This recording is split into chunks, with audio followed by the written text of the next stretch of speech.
And there we go. We are live. Hello, hello, hello. This is the Neurodiversity Media Network, and this is our premiere episode of Side Quests. So, we were going to call this show something else, and eventually I will have that show with that title, probably not with Cheryl, but with somebody else who's going to do that with me. We'll do that too. But we'll do that too, right? There's just nothing more quintessentially ADHD, ADHD. Do you have an autism diagnosis too? I can't remember. I don't. You should look into it. Every time autistic people tell me that, I'm like, okay, I'm going to take you seriously. Because you know. I'm not armchair diagnosing you. It's just that I feel like that's probably a better diagnostic for autism than most autistic diagnostics. Do autistic people think I'm autistic? That's probably a really good diagnostic criteria. Right. So the point of this show here, y'all, hello, welcome, is Side Quests. Cheryl and I are going to be talking about all the things that we normally talk about just while we're recording it instead. And I feel like it will be quite enjoyable. Really, this feels like a lot of fun to me. Of all my shows, there's prep work involved for most of them. Varying degrees of prep work. Like the movie show. So much prep work, there's notes, and I have to go do rabbit holes and be like, when did this movie come out? And how much money did it make? And what were the politics behind it? None of that here. None of that. We're just gonna see where we go. See where the trail leads us. Like that was the entire catalyst for us doing this show. The catalyst of us doing the show was not us having a concentrated conversation on a specific topic and going, other people really need to be in on this topic. We had so much difficulty nailing down a name for this show because we hop on a Zoom like once every 2 weeks and just talk about whatever comes up. And we have the most riveting conversations, but it's never about what we intended to talk about. Never. Not even week to week, not even the beginning to the end of the conversation. So how would we put a name on this thing? We just thought other people might want to hear them. I mean, you're all welcome to leave and prove us wrong, but I think this is going to be a good time. We have 4 people here already, so it's going to be a great time. Okay, so I think we got to find some place to start. Yeah, starting point is necessary for pretty much anything. Right. I've got 3 or 4 different things that are on my brain right now. I've got my studio redesign that I'm working on currently. I've got the YouTube channel that's relaunching this month, the podcast that I'm preparing for. We could talk about any number of those things and how to do those things well or how to just not really. I saw your LinkedIn post about YouTube. I got to be honest, YouTube is this weird mystery to me. Okay. I don't watch YouTube, which I think is structurally my general belief about social media is that if you're going to be good at it, it's got to be social media that you consume. Yes. The reason why this is the way it is because I do actually watch live videos on various sort of places. I do listen to a lot of podcasts. I do not watch the excessively produced YouTube videos. They don't do it for me. There was a phase for a while, I think, where I got into some Plan With Me's. But other than that, there's YouTube. So my ops manager, have you seen that meme that says that when you send TikToks and things, it's like friend homework? Mm-hmm. Yeah. This is what Every you're getting time my at. sister sends it, I get an assignment from her. Right, And I it's an gotta stop what I'm assignment, doing and and watch you the have thing. to it's friend homework, and you have to comment on it. And my ops manager sends me YouTube shorts all of the time, which is absolutely friend homework. Sometimes they're business relative, but it's friend homework, right? It's here. I enjoyed this. You should enjoy this too. It's ranged the gamut. Occasionally, it's Jax the Whipper, who is a Renfest Carney artist who sings songs with whips. We actually went and saw him live last week, 2 weeks ago. It was so good. So good. That's the most eclectic collection of things you could possibly put Right. into one talent show. I love that very much. Right. So it's that, or it's like business videos. Here, you should watch this.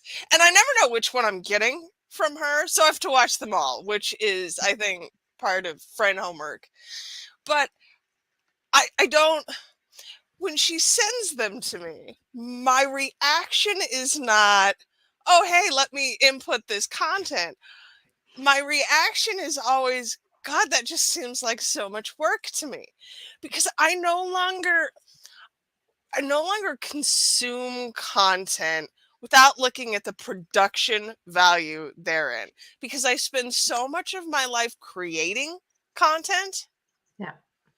That when I look at YouTube, when I look at shorts, when I look at TikTok, and I'm not on TikTok because it's China, and that's perhaps a conversation for another day. But I look at it and go, that just seems like so much work. The background music, you got to clip it at the right place. You got to make it loop so it does the thing. So really what I'm getting at here, Cheryl, is how do we do YouTube without all that bullshit?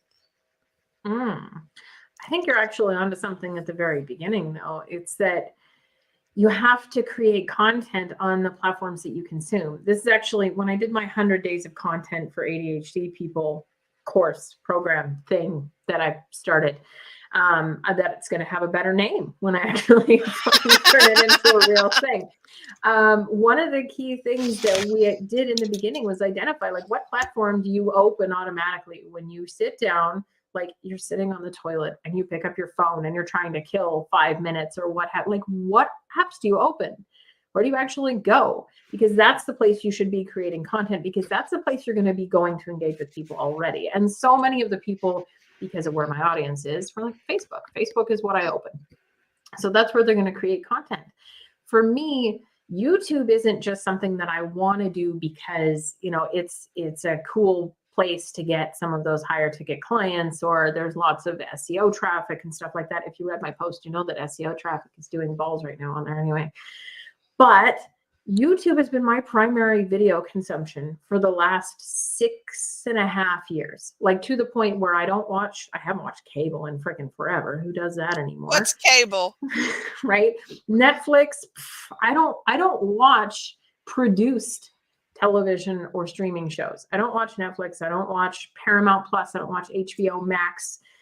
I'm so far behind on Ozark that I'm still at the end of season 2 going, what the heck happened there? Like, I do not watch that kind of video content. So for me, when I sit down at the end of the day and I want to watch something, I open up YouTube, I check my close to 100 subscriptions now, and I'm like, who's posted in the last 24 hours? Whose stuff can I watch?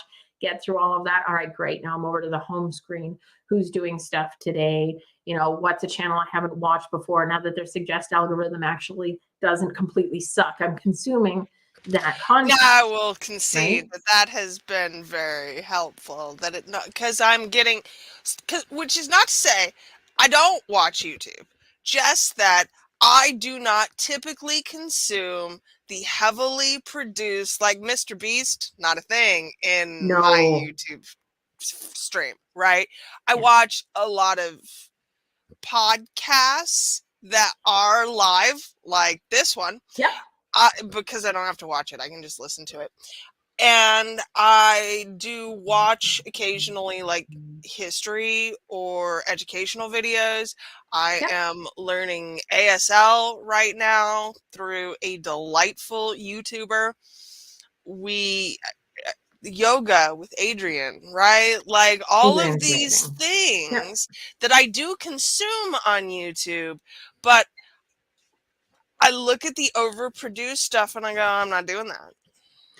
Well, and I think it depends on your definition of overproduced as well. Because like Crash Course, SciShow, those sorts of channels, they're very well produced. They have a lot of funding behind them. A couple of them are backed by PBS and that sort of thing. Like there's money there, but they're not the same thing as watching Mr. Beast or any of that. Like that's the stuff my kids watch. That's not what I'm on there for. When I'm consuming YouTube content, I'm consuming it in a very similar way to the way that I consume books. Like I've got so many back here. There's like 5 of those are fiction. Okay. All of them are nonfiction. All of them are teaching me something. All of them are expert things. All of them are contributing to that vast database of random facts that I hold in my head that somehow take up more space than where I left my keys. So, you know, that's how I consume content on YouTube. And yes, some of them put more effort and energy into the production. Some of them script. They got nice cameras. They've got decent microphones, all this other stuff. But honestly, for me, it's about the editing. How much editing are you putting into your video creation? And that's where, because when I think of what's hard, it's the editing. I do not want to spend a single minute cutting out shit that was probably not should have been there. I'm not going to spend any time fixing my words. I am definitely not going to be adding in drop-ins. I mean, and I have some here in StreamYard. No.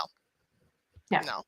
It's not happening. And see, like one of my favorite channels that does kind of the unedited live stream turned into actual videos. This is going to be completely off topic for you because I don't think you give half a shit about this as a general subject of interest. But there's a channel called Dan the Fireman. Okay. This guy, he is a fireman. He's a firefighter. I think he's retired firefighter now. And he is a motorcycle instructor. Okay. So he has a channel where literally all he does is break down people doing stupid things on motorcycles, how they happened, why they happened, and how you can avoid hurting yourself in a similar manner. That seems like a good channel to subscribe to when you ride motorcycles. Exactly. It's very educational content for me. Right? But for you, absolutely. Yeah, exactly. But the genius is the way he does it, because all he does is like once or twice a week, he'll have a live stream, and his live streams are typically private. I think he'll do one public every once in a while, but he'll do private live streams for all of his like members that are part of his Patreon or whatever he's using now. And he'll do like an hour or 2 hour long session where he breaks down all of these different videos, breaking down the crashes, giving instructions, blah, blah, blah, blah. He's got his own kind of codified systems for how he teaches people things. And then he ships that off to some editor guy somewhere else who breaks those down into 10 to 15 minute long videos, gives them a cool thumbnail from somewhere in the live stream, gives them a cool title based on what's in the live stream. And they just publish those like almost every day. And he's putting out new content almost every day from like a 1 to 2 hour live stream he does every week. It's flawless. Everybody eats it up. He's got lots of views on his content. People consistently watch his content and look forward to his new videos. And you can tell when you watch it that it's not a produced YouTube video that was created as a YouTube video. It is very much a section of a live stream. Okay, I'm going to have to check that because that does have some appeal to me.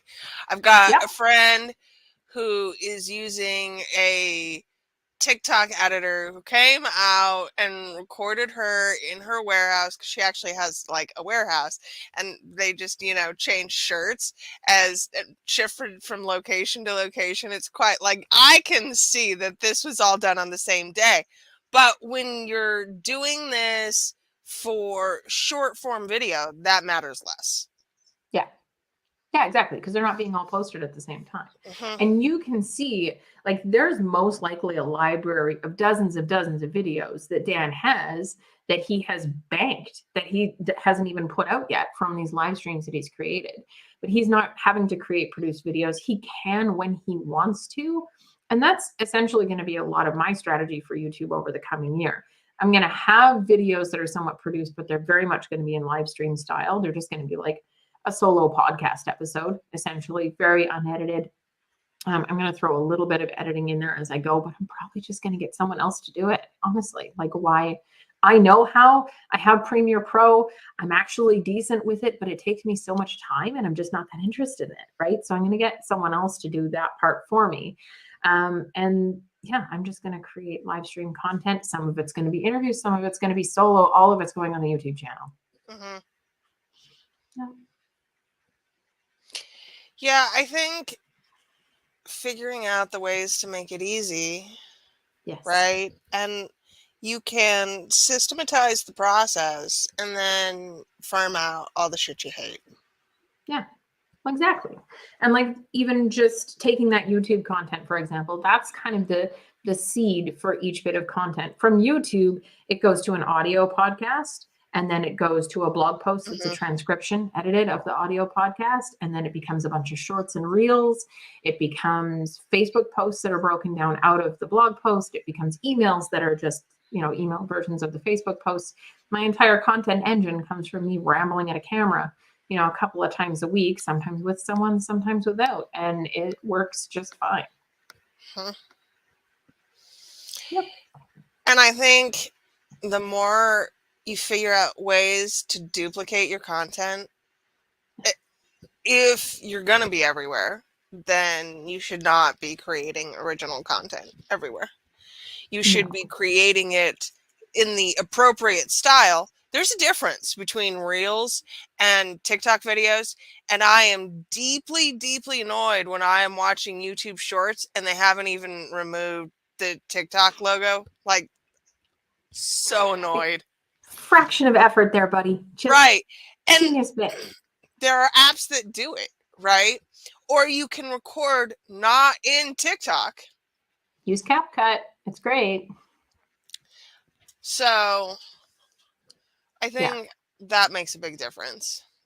No, it really does. And like, again, going back to the pick where you're already going, pick where you already are. I have a huge interest in YouTube. I have a huge interest in film production. I have done several deep dives into camera stuff, photography stuff, how to do backdrops, how to do proper storytelling. So this is a thing that doesn't feel like extra work for me. Hence why I'm creating a whole freaking studio so that I can have a few different filming angles and we can do different things and have different sets and all this other stuff. But if that did feel like work to me, I either wouldn't be on YouTube in the first place, or I'd be making it as easy as possible. It would just be one of many places that my content is getting streamed out to, and then I'd be recycling it where I actually am. The thing is, if you're not actually on YouTube, some of the key strategies for driving growth on your channel are not going to be accessible or available to you. So you're not going to be commenting on other people's posts. You're not going to be curating other people's content and recommending it through the community tab. You're not going to be engaging with and collaborating with other people on the platform because you don't consume that content. So if it isn't a platform of choice for you to consume content, that's probably not a good platform for you to create content. Yeah, and I think YouTube is potentially an exception because it is also algorithmically a search engine, much like Pinterest can be. Pinterest is a different animal entirely because it's not a social media network. Yeah. It's a search engine, but it's not a social media network. And you don't go to Pinterest deliberately to death scroll, doom scroll for hours at a time because you get real bored of that on Pinterest. That just doesn't last. Yeah. Okay, so YouTube, and then what else are you doing this year? I am working obviously on the podcast. That's going to be going out on YouTube, but it's also going to be going out on Spotify and Apple Podcasts and all those other places. My podcast strategy is shifting this year. So last year I did a lot of interviews with just people who are neurodivergent who had become successful. I don't listen to podcasts. I have auditory processing stuff. I cannot follow along unless there's a video to accompany. So this is me breaking my own rule and creating for a platform that I don't primarily use. But podcasts are not a platform. They're a type of media. They can be shared on a variety of platforms. So whether I consume the content or not, that's just like saying, don't create video for Facebook, even though you're on Facebook because you don't watch videos on Facebook. That doesn't make sense. You're already on the platform. You know how to make video. It's fine. The podcast strategy I'm using this year is, again, doing that kind of aspirational stuff, but I'm broadening it out a little bit. And I'm also using it as a networking tool. I'm using it to get into other rooms. I'm using it to open doors, because nobody really wants to turn down an interview with someone that can get them in front of their potential ideal customers. Nobody wants to turn down an interview where they can showcase their knowledge and expertise. And everybody wants to turn down a sales call. So if we can get into those rooms and get in conversations with people, they can become friends, they can become referral sources, they can become collaborators and content partners in other ways. So the thing about podcasts is that they exist, I agree, outside of other media sources. Yeah. Podcast listeners don't consume a whole lot of social media, like as a rule. They might be active in their podcast groups, which could be on Facebook, but mostly the good ones are on Reddit. Yeah. Which I would also argue is a unique form of social media, Reddit, because it's group based, right? You have to go join the subreddit. It's the special interests that you subscribe to that show up in your feed, not individuals. Yeah. Yeah. And like Reddit is also very interesting because of the fact that it allowed Google and other web crawlers to index all of their content. So one of the things you'll find interesting is like if you search for a specific topic and then add the word Twitter to it, in the search results, it'll show you the tweets.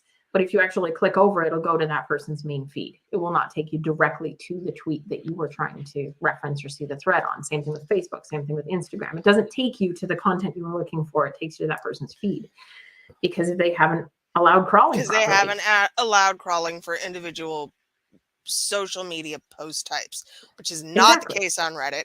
And often, I'm going to be honest, I'll search Reddit exclusively because if I want to know something, there is some subreddit that is already devoted to that kind of information or that topic, and I'm going to be able to go there and get the most likely opinion of the people who are already doing that thing. Yep. Which is structurally different from anywhere else. But you can't advertise on Reddit. No, you can't advertise. But it is a dramatically underused platform, primarily because most people don't really get it.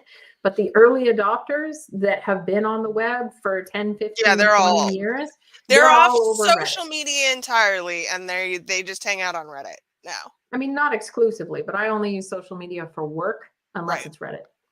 My only personal interaction with social media is actually on Reddit. Everything else is work related. And Reddit, like, the only advice I can really give you there is optimize your personal profile and be helpful, but do not attempt to advertise because Reddit will eat you alive if you advertise incorrectly. Rip you limb from limb. Absolutely. It's much better to host a community of your own people over there and let them kind of self-organize or contribute meaningfully to other topics, but you're not going to get a ton of clients from Reddit. It's just a better place to host a community than a Facebook group because it allows an element of anonymity that Facebook does not. And that's why it's appealing to the early adopter folks, because we've already come full circle and realized what having our face plastered all over the internet with those stupid shots of us being 20 years old and doing dumb things did. And now we're over here like, oh man, all my I'm not interested memories in from that. 12 years ago are so cringe. You know, similarly, Discord is that kind of avenue. I hate Discord. Like, loathe and despise Discord. I cannot figure out how to make Discord work for me. But I know a lot of people who have success with it because they like Discord. They have personal servers. They go out and interact in other people's Discords. Like, this is a whole thing, but it's about enjoying your primary source first. Exactly. And that's honestly, I think that's one of the key mistakes that I've made over the past 2 years is that I haven't been actually using my primary social media. I've been using my secondary social media. I've been using Facebook because that's the app that I open when I want to kill 5 minutes. But when I really want to consume content, I go to YouTube. The number one place that I have purchased things from following people and learning from them and then wanting to get more into their work has been YouTube, but that hasn't been where I have put my effort, because honestly, the bar to creating content there mentally is so high. Mm-hmm. You do not have to have super produced videos. You do not have to do a ton of research. You do not have to put a lot of stuff into creating on YouTube, but the mental bar to hitting record, doing something, and then actually shipping it, and then having no one freaking watch it and do it again and again and again. That's a high bar. Most Right. people do not pass it. And I've had a lot of difficulty around, the rules of YouTube, that you have to be consistent. You have to upload every Tuesday and all this other stuff.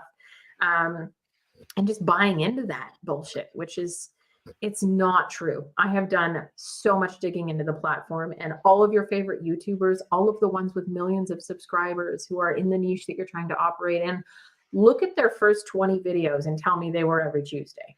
Not a single one. I guarantee you. They were all over the map. They've got a vlog, a book review, a product review that never went anywhere. They've got some random video of a That's if you personal can event. even see their first 20 videos, because they've probably hidden all of those early efforts. Surprisingly, not so much. You can actually, on a lot of the bigger channels in the That's business space and hysterical. the That's creative worth looking space, at, then yeah. you can really go back and see how bad the production quality was and how inconsistent they were with posting and how horrible the topics were. Like, who cares what your thoughts are on a book? I don't know who you are. Nobody wants book reviews from nobodies. Don't do that.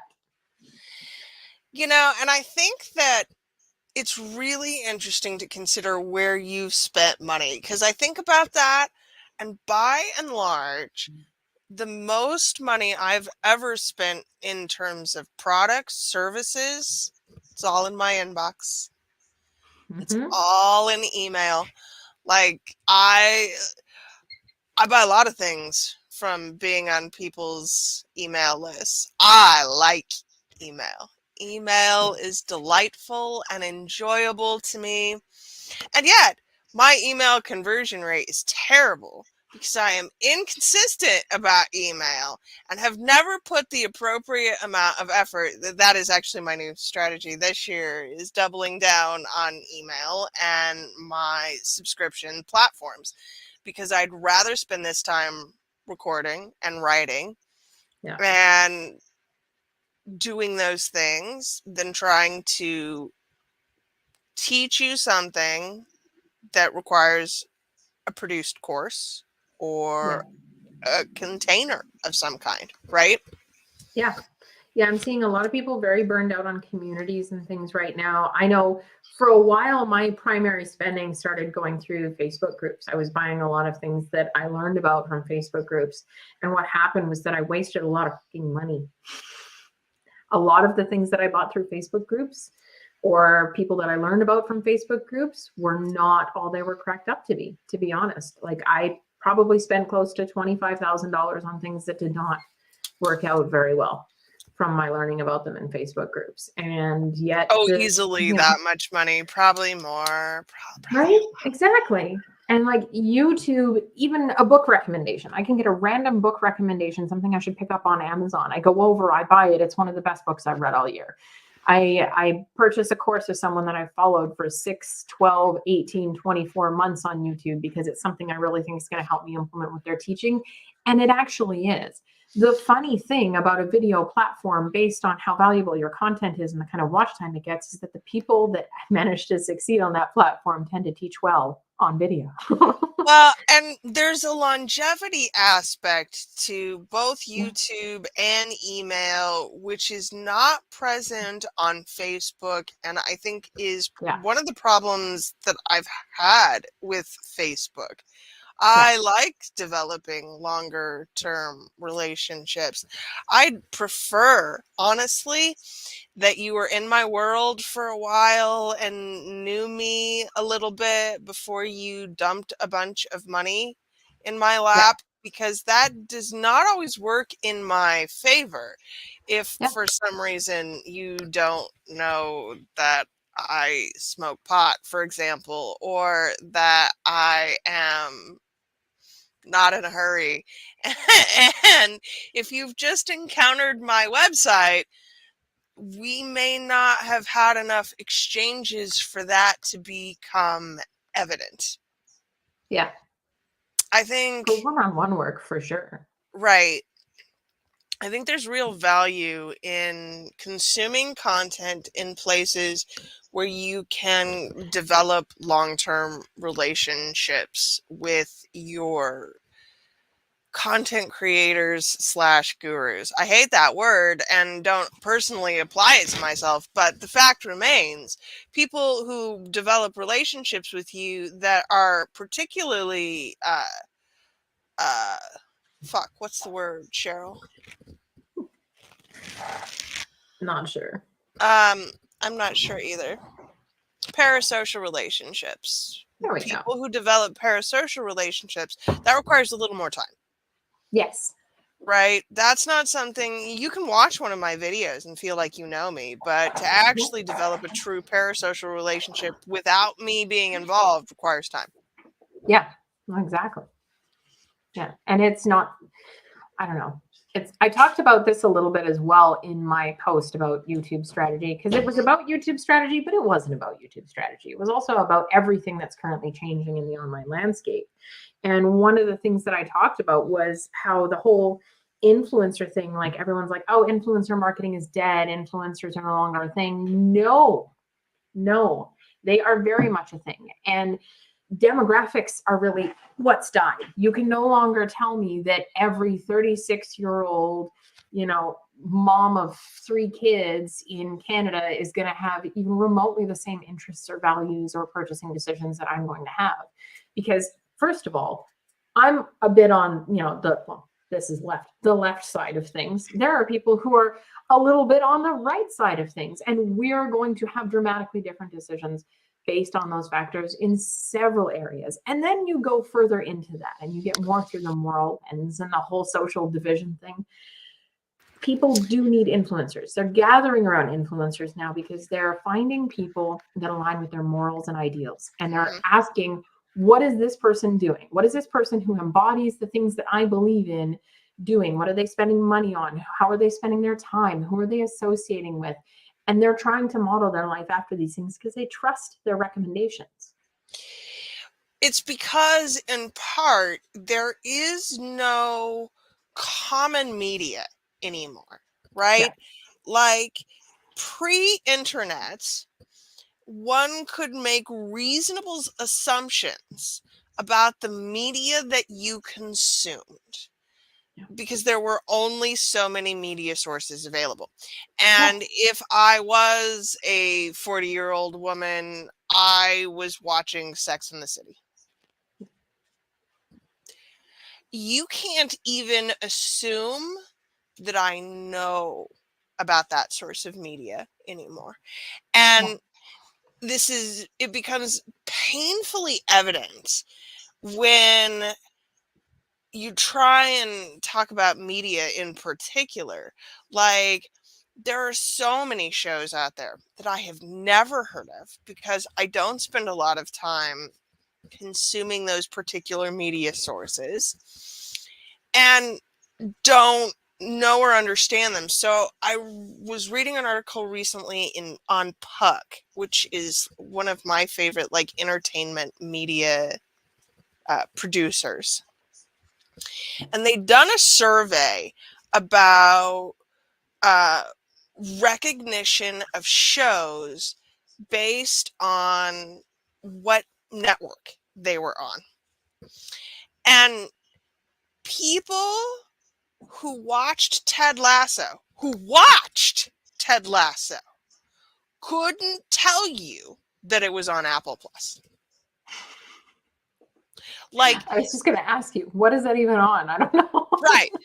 I mean, and this was the shows with the most common recognition were Netflix shows and were only slightly more likely to be recognized by people who had Netflix and by people who watched the show.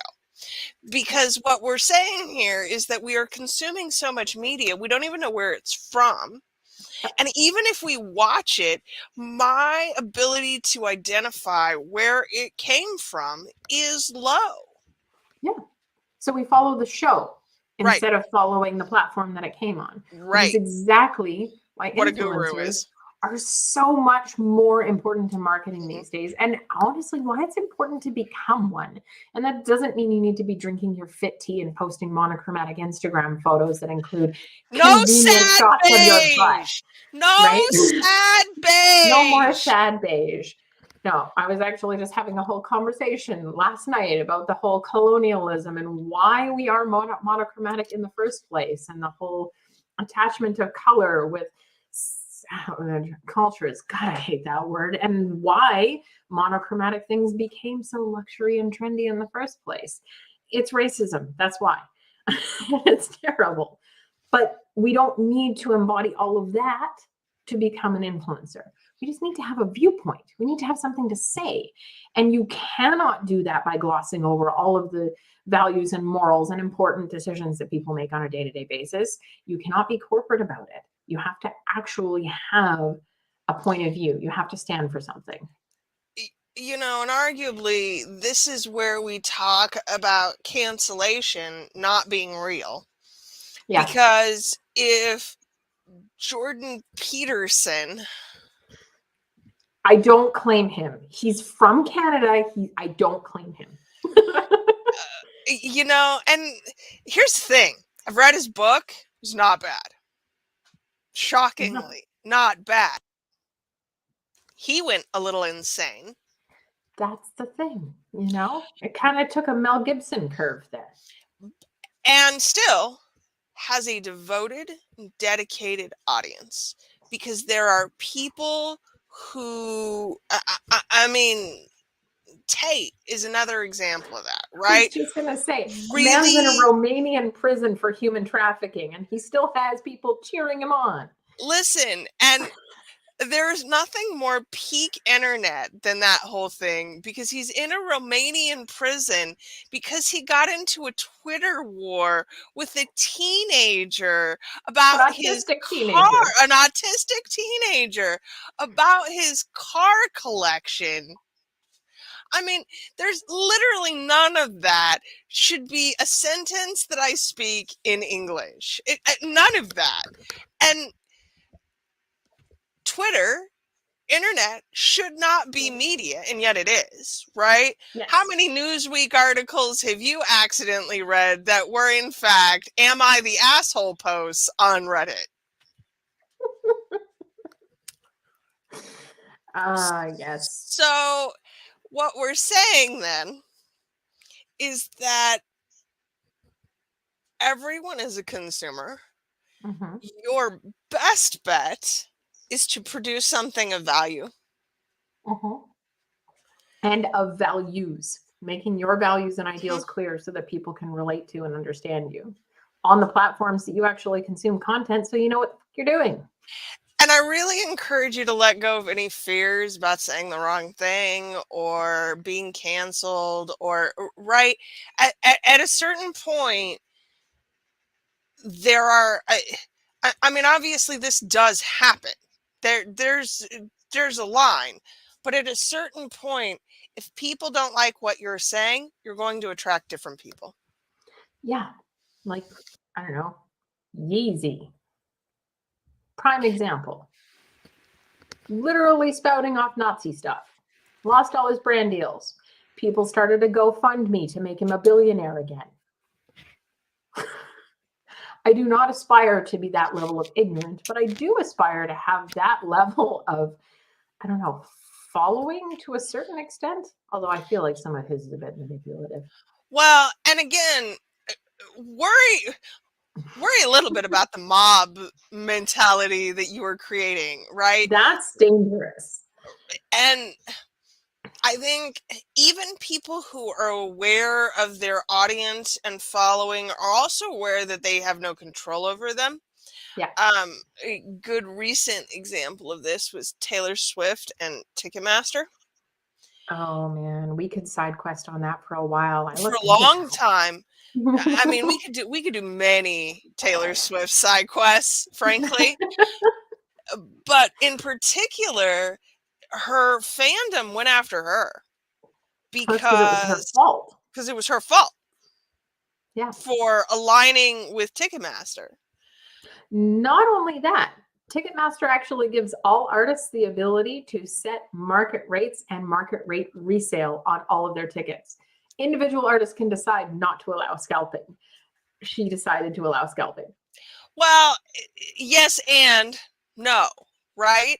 Like, you can decide not to allow that, but if the Ticketmaster website can't handle the volume that's going to be created, then trying to prohibit scalpers instead of setting variable prices, because that was the attempt there, was to eliminate scalping by setting variable pricing. But Yeah. fans who had buy-ins didn't even get to use them because the Ticketmaster website could not handle them. And at the end of the day, there are not a whole lot of other choices to sell your tickets. No. And why would an artist choose not to allow scalping when it guarantees a sold out show? Whereas releasing tickets to the public may not guarantee a sold out show. Unless you're Taylor Swift. Unless you're Taylor Swift or Beyonce, which, by the way, hers went no better. But notice how Bey's audience has not assigned that blame to her. So again, exact same situation, exact same, down to like some of the prices that I have seen for Beyonce's tour are absolutely fucking. But out of those two, who has consistently fought for the underdog? Whose messaging and values and ideals are primarily around, you know, the little guy and all of those other sorts of like morally just sorts of things? It's not Bey. She just exists. She's her. She's taken. Well, yeah, I mean, let's talk about Bey's. How much did she get paid for that concert in the UAE for that hotel? That was billions. I can't remember how much she got paid. It's a lot of money. And it's in a country where there's a lot of slaves, like human chattel. The United Arab Emirates has a lot of human trafficking problems. Yeah, but she got less crap for that than World Cup soccer did for being in Qatar. Right. So again, we're saying that there are degrees of like it. You can't know what you're going to be canceled for. You really can't, because two different people can do the same thing. Can do the exact same thing and not get right. So really, again, you can't and know. Then, like Nickelback, they're allowing scalping, but they still have tickets available through Ticketmaster because who's going? See, that's not fair. They're actually not so bad. I'm probably going to go, but tickets are only like $65. So, and there's lots still available. Oh, that's so sad, but funny. I mean, listen. Again, you can't know who's going to cancel you or for what, so you may as well go out there and talk your shit and do your thing and be as unapologetically you as possible. Yeah, there's people that hate me. There's people I like that hate me. There's people I have a suspicion that hate me. Right. But I don't let that stop me anymore, because if I did, then I'd never get messages like the ones I got today from people who are like, please keep posting your content. I can't do any of your stuff yet, but you really help me and you keep me going. And it's so nice to see people that look like me and talk like me and act like me actually getting somewhere, and it gives me hope. All those people wouldn't hear from me if I let that stop me. Right. I had a client today who reached out. She's like, I need to verify your address. She is in England. So verifying my address involves duty and shit, right? Like there's actual work that's going to go into, and I'm just incredibly touched, even if I never get anything from her, right? Just the idea that she thought like, hey, I want to send Briar something. Yeah. There is so much that we get to do and contribute when we get out of our own ways. Yeah. I mean, and the other thing to remember too, though, is that all the people that you're following on social media, the people whose content you consume, they're just like us. They're actually just people. They're not infallible. They're not perfect. They have shit going on in their life, and it's not always awesome. And they show up how they show up and try and do some good for people. And, you know, just remembering that and allowing them some leeway sometimes. Not that anyone listening would be like that, but I've seen some pitchforks come out over some lame stuff. Oh, Like yeah. somebody posted recently with a quote that is actually very, very true. For anyone who's been in business for a while, it's actually very obvious. It's unfortunate, but it's very obvious. I think you and I talked about this with the ableist thing that came out of that. And I don't know, the pitchforks came out over that, and I think it was wholly unnecessary. But if people had taken 5 minutes to remember that that was actually a real person posting that and not just Chat GPT pumping out random content, might have had a bit of a different impact. Yeah, and I think that's a good place to leave it because you're going to get canceled. So how do you deal with it when people come at you with pitchforks? Like the first time that it happened to me was shocking. Like I felt it physically in my body. I was pretty sure everything was going to be ruined for the rest of my life. Yeah. Yep. It's I've had a couple of Facebook posts that I've written, and some people I respect responded right away, like, I don't agree with that at all. And I hid them. I was like, I don't want anyone else to see how much that sucks.